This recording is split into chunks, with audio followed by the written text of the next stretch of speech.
Welcome to Truth Meets Fiction, your home for timeless stories, unforgettable characters, and the kind of content that stays with you long after the credits roll. Whether it's fact, fiction, or somewhere in between, you'll find it here. Let's begin. Buck Rogers in the 25th century.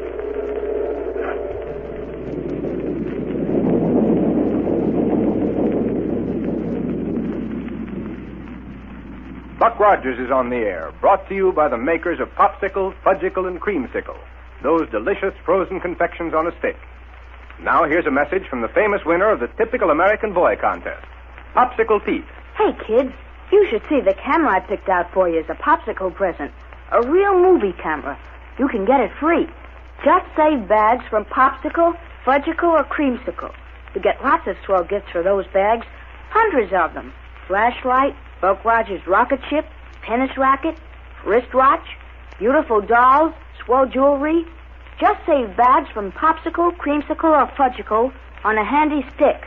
And when you're warm, isn't it great to have a big, cold, delicious Popsicle, Creamsicle, or Fudgicle? Boy, are they good, and do they last. They're good for you, too. Pure and nourishing. And wrapped in those valuable gift bags. The biggest nickel's worth you can get. Get the free Popsicle gift list in your ice cream store. It's got a free coupon on it worth 10 bags. And now for more of the thrilling adventures of Buck Rogers in the 25th century. In our last episode, you remember, Buck, Wilma, and Dr. Hewer were at the Central Spaceport, getting ready to make a test flight in a rocket ship equipped with a new invention called the Gyrocosmic Relativator. But before they could board it, the huge craft took off right before their very noses. And as we pick up our story tonight, we find them there at the spaceport, standing where the ship was parked and trying to figure out who or what made it take off. Here we go, 500 years into the future.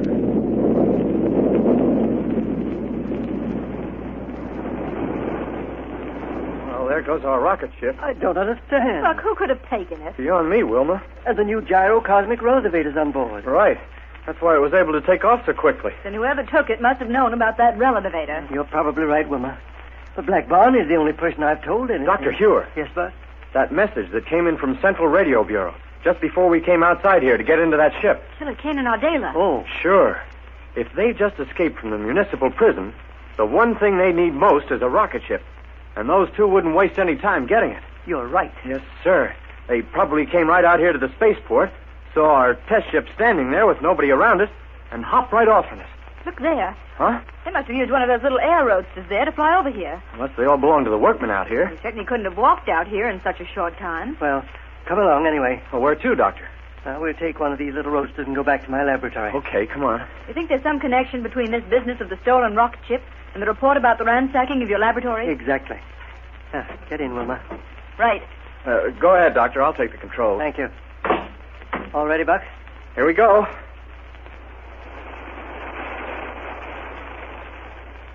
Now, we may all be a little excited over the events of the past few minutes, but it's necessary that we take stock of the situation as calmly as possible and decide what we're going to do. Good idea.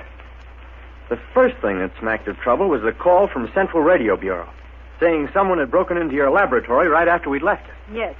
And right on top of that came word of Kane and Ardela's escape. Yeah.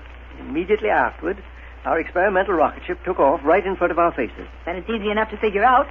Kane and Ardela broke out of prison, ransacked your laboratory for whatever equipment they could get hold of, raced over to the spaceport, and made a quick takeoff. Sounds logical enough to me.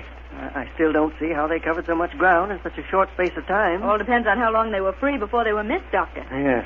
Well, we'll find out when we reach my laboratory if the rocket police are still there. Right. But I wonder what happened to Black Barney. He and Willie were going to meet us at the spaceport.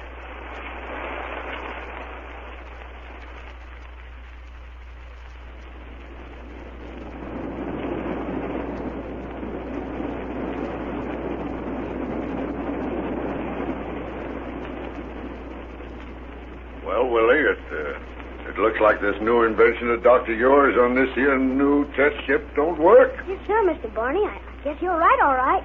Sure.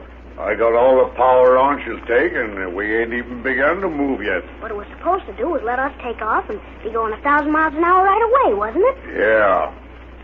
So, take a look out of the Matilla glass window and see if Lieutenant Wilmer and Captain Rogers and Dr. Ewer is coming out of the spaceport office to get into this here thing. Yes, sir. Well, are they coming, Willie? Or did the big rocket blast scare them away? Well, what is it? What about it? Why don't you answer me? Mr. Barney, Willie, what's the matter? You look like you just saw a ghost. look out of the window, Mr. Barney. Huh? Sure, Huh?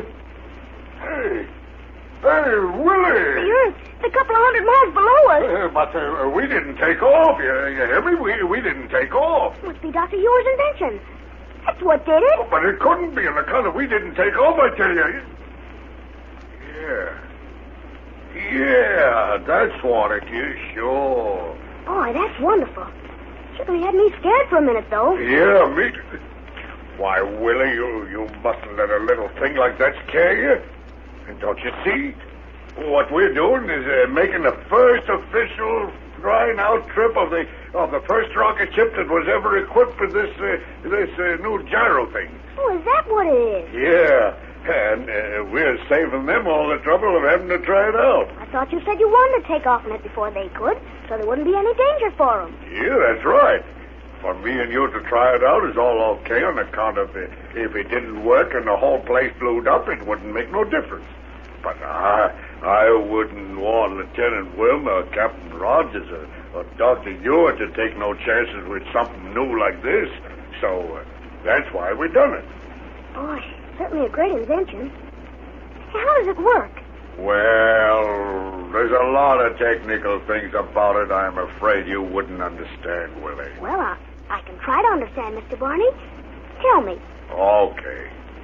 Now, this here is a machine bolted down right here. Uh-huh. And the stuff on the side of it here is some kind of electric cells. Photoelectric cells. Yeah. That's what I was going to say. But what are all these gears for?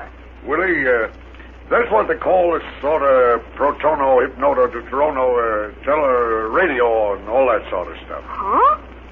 You see, the gyro-Thomas stuff on the super neutron goes round the ultra-hyper thing that's connected with the physic elementary connection. Well, I must say that whoever ransacked this laboratory of mine certainly made a good job of it. Yes, but Dr. Hewer, Yes, Wilma? where are the rocket police? Why are they going to wait here for us? Oh, here's your answer, Wilmer. Yes? What is it, Doctor? A note from their captain. Here's... Oh, Dr. Hewer. I've just received word of Kane Ardale break from municipal prison. Believe that to be a logical place for us to center activities. Signed, Captain Barton. And to be honest with you, I'm glad that they aren't here. Why do you say that, Doctor? It'll be much easier for just the three of us to look around here and see what's been taken. That's true. Well, where do we start? Calling Dr. That cosmic radio. It's Jack Barney calling. I'll take it. I wonder where he can be calling from. Well, Barney, this is Dr. Hewer. Dr. Ewer. Well, yes, this is Dr. Hewer. Well, Doctor, what do you think of me and Willie saving you folks a lot of risk and trouble, huh? Where are you, Barney, and what are you doing? Don't you know? No, of course not. Well, then guess. I dare you. No, Barney, you tell me. Why, Doctor, me and Willie's flying around up here in space trying out the new gyro thing of yours. What? Listen. You mean you're in the test ship we had waiting for us at the spaceport? Sure. Well, but Barney, how... Well, we figure the best way to keep you folks from risking yourselves by taking off with this new contraption was for us to do it. Oh, thank goodness it wasn't Kane and Ardela. Barney, Yeah? is everything all right? No trouble? No, sir. The ship works fine. Of course, it took me and Willie a couple of minutes or two to get it all organized out. How do you mean? Well, when I first turned on the power, we didn't feel the ship moving under us. It was just the same thing as though we had the rocket power on, only we didn't have it on. Just like we was being held down by a big rope or something. But at the same time, we could hear the motors roaring. Splendid. Then the new gyrocosmic relativator works perfectly. Oh, good for you, Doctor. Sure, Doctor, it works fine. How about navigation with it? Any difference? No, not a bit of difference, Doctor. Well, then, even if you did deprive us of the privilege of making the first test with it, I'm mighty gratified to know the new gyrocosmic relativator works all right. And now... Listen, Doctor. Yes? Would you please kind of do me a personal favor? What is it, Barney? Will you please say the name of this thing over again? Well, surely. You see, it all out to Willie here. Yes. And when I come to telling him its name, it kind of slipped my mind. You know how it is, Doctor. I always got so many important things to think about all the time that them little details kind of slipped my mind. Poor old Barney. So if you don't mind, would you say it for me just one more, please? Barney, it's a gyro-cosmic relativator. You hear that, Willie? Yes, sir.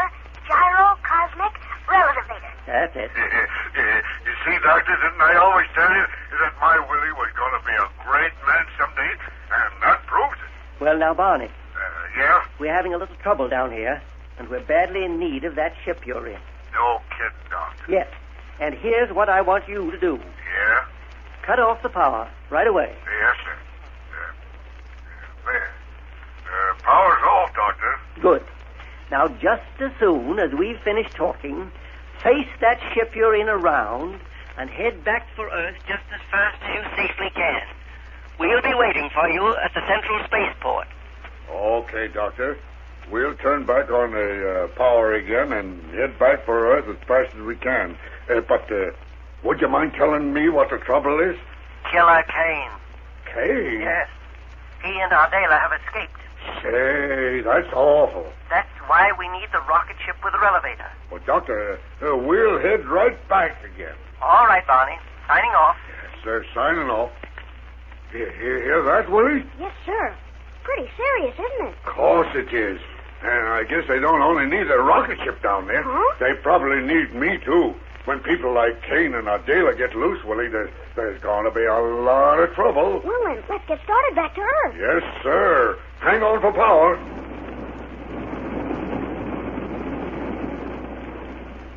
Yes, sir. Everywhere they go, there's trouble. I know it. Killer Kane's dangerous. Very, very dangerous. Yes, sir. Why, if he was to see you coming at him, he'd like as not pull out a rocket pistol or a disintegrator and Bluey, where are you? Well, you aren't afraid of him, are you, Mr. Barney? Oh, me? Yes, sir. Course I ain't. Me afraid of Killer Kane. That's a good big joke, that is. Well, Barney, Huh? I can't tell you how glad I am to know that. Now, listen, you must have- Exactly right, Willie. Could be, huh? Killer Kane. Well, with Kane right there aboard Black Barney's rocket ship, things don't look so good. But you're looking pretty good, Popsicle Pete. And where's that song you wrote? Gosh, I can't think for all these people. Oh, sure you can. Go ahead. They're all your pals. All right, here goes. Popsicle, popsicle, fresh fruit ices on a stick. They're so good and they're so big. Popsicle, popsicle, save the bags and get a gift with popsicle. Well, that was perfectly terrific, Pete. And everybody loves popsicles. Those great big fresh fruit ices on a handy stick. And the bags are just as good as money for wonderful free gifts. Popsicles are made fresh every day from fine, wholesome ingredients. Doesn't it make your mouth water just to think how good they taste in all those fresh fruit flavors and how long they last?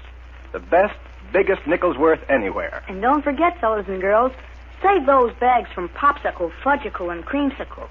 And get those free presents. A camera, a wristwatch, jewelry, fishing tackle, hundreds of swell gifts.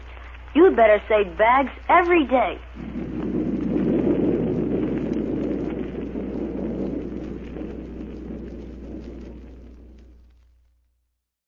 Every story leaves a trace, some in history, others in the shadows. If this one made you think, question, or shiver just a little, you're in the right place. This is Truth Meets Fiction. Until next time, stay curious, stay sharp, and don't believe everything you're told.